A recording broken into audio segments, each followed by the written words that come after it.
வந்து நிறைய ட்ரெஸ்ஸஸ் நல்லா தைப்போம். ஆனா, அதில வந்துட்டு பார்த்தீங்கன்னா, ஃபினிஷிங் இருக்காது. ஃபார் எக்ஸாம்பிள் இப்ப இதே பாருங்களேன். இது நான் வந்து ப்ளவுஸ் பிட்ட வந்து சாம்பிளுக்காக எடுத்து வச்சிருக்கேன். இத வந்து நான் அழகா ப்ளீட் எடுத்துட்டேன். யூனிஃபார்மா ப்ளீட் எடுத்தாலுமே அந்த லுக்குன்றது வரல. ஆனா, அதே நான் இப்படி அயர்ன் பண்ணி எடுக்கும்போது, அதோட லுக் எப்படி இருக்கு பாருங்க. ஸ்கர்ட்டு மேலேருந்து கீழே வரைக்கும் அயர்ன் பண்ணி அவ்வளோ அழகா வந்திருக்கு. சரியா? எவ்வளோ அழகா இருக்குது பார்த்தீங்களா? இந்த மாதிரி அழகான ஃப்ளீட் வந்து எப்படி எடுக்கிறது அப்படின்றது தான் நான் இந்த வீடியோவில் உங்களுக்கு சொல்ல போகிறேங்க. நம்ம வந்துட்டு எவ்வளவு ப்ளீட் இன்டேக் எடுக்கணும் அப்படின்றதெல்லாம் முதலே டிசைட் பண்ணிடுவோம். டிசைட் பண்ணி மார்க்கிங் டேப் எடுத்து மார்க்கிங் டேப்பில் ப்ளீட்ஸ் எடுத்துருவோம். மேலே வந்து மார்க் பண்ணி நீங்கள் ப்ளீட்ஸ் எடுக்கணும். சும்மா கையளவுலையோ கண்ணளவுலையோ எடுக்காதீங்க. அது கண்டிப்பாக சரியாக வராது. மார்க்கிங் டேப் எடுத்து நீங்கள் கழுத்தில் போட்டுட்டு மார்க் பண்ணி எடுத்துக்கலாம். அப்படி இல்லைன்னா ஒரு ஒரு கார்ட்போர்டில் ஸ்டென்சில் மாதிரி நீங்கள் வெட்டி வச்சுட்டு அதை கூட மார்க் பண்ணி நீங்கள் எடுத்துக்கலாம். அந்த மாதிரி மேலே எடுக்கிறோம் இல்லையா? மேலே எடுக்கிற மாதிரியே கீழேயும் எடுத்து ஒரு தையல் போட்டு வச்சுக்கணும்.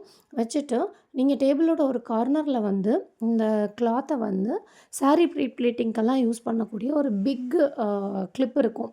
அந்த கிளிப்பை போட்டு நீங்கள் செக்யூர் பண்ணிவிடுங்க. செக்யூர் பண்ணிவிட்டு கீழேயும் நம்ம தையல் போட்டு வச்சுருக்கிறதுனால அதை பிடிச்சி நீங்கள் இழுக்கும் போதே அது ஒரு மாதிரி நல்லா வந்துடும். அதை அப்படி பிடிச்சி இழுத்துட்டு நீங்கள் அயர்ன் பண்ணி ஒரு கையால் நீங்கள் இந்த சைடு பிடிச்சிட்டு இன்னொரு கையால் நீங்கள் அயர்ன் பாக்ஸ் வச்சு அயர்ன் பண்ணிட்டீங்கனாலே ப்ளீட்ஸ் வந்து அவ்வளோ பக்காவாக நிற்குங்க. மோஸ்ட்லி அயர்ன் பண்ணும்போது ஸ்டீம் அயர்ன் யூஸ் பண்ணி ஸ்டீம் பண்ணி பண்ணிங்க. அயர்ன் அப்படின்றத விட ப்ரெஸ்ஸிங் தான் கரெக்டுங்க. நீங்கள் வந்து ஸ்டீம் வச்சு ப்ரெஸ் பண்ணுறீங்க.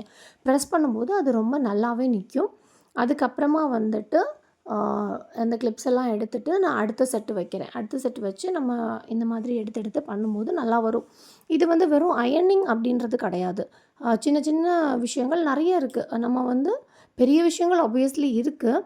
ஆனால் சின்ன சின்ன விஷயங்களில் நம்ம கான்சென்ட்ரேட் பண்ணும்போது அந்த ஃபினிஷிங்கிறது வந்து கண்டிப்பாக நம்மளால் பார்க்க முடியும். இந்த மாதிரி ப்ளீட்ஸில் மட்டும் அயர்னிங் இல்லைங்க. ஒரு ஸ்டெப்லேயும் நம்ம வந்து பொட்டிக் ஃபினிஷிங்கில் வந்து அயர்னிங் இருக்கும். நீங்கள் மெயின் கிளாத்தையும் லைனிங்கையும் அட்டாச் பண்ணுறீங்களா, அங்கே ஒரு ஃபஸ்ட்டு அயர்ன் பண்ணி தான் நீங்கள் கட்டிங்கே பண்ணணும். மெயின் கிளாத்தை லைனிங்கையும் அட்டாச் பண்ணிவிட்டு ஒரு அயர்னிங் இருக்கும். அதே மாதிரி ஏதாவது 2 பீசஸ் ஜாயின் பண்ணுறீங்க அப்படின்னா அந்த ஜாயின்ஸில் கண்டிப்பாக அயர்ன் பண்ணி பண்ணணும். இந்த மாதிரி நம்ம ஒரு ஸ்டெப்லேயும் அயர்ன் பண்ணி பண்ணும்போது வரக்கூடிய அந்த ஃபினிஷிங் வந்து நிஜமாக பொட்டிக் லெவலுக்கு உங்களை எடுத்துகிட்டு போகும். இந்த மாதிரி நிறைய குட்டி குட்டி டிப்ஸ் நான் வந்து அப்கமிங் வீடியோஸில் ஷேர் பண்ணுறேன். அதை பார்க்கணுன்னா எங்கள் கூட கனெக்டடாக இருங்க. பேஜ் லைக் பண்ணுங்கள், சப்ஸ்கிரைப் பண்ணுங்கள். உங்கள் ஃப்ரெண்ட்ஸுக்கு யாருக்கெல்லாம் தேவைப்படுதோ அவங்களுக்கெல்லாம் இதை வந்து ஷேர் பண்ணிக்கோங்க.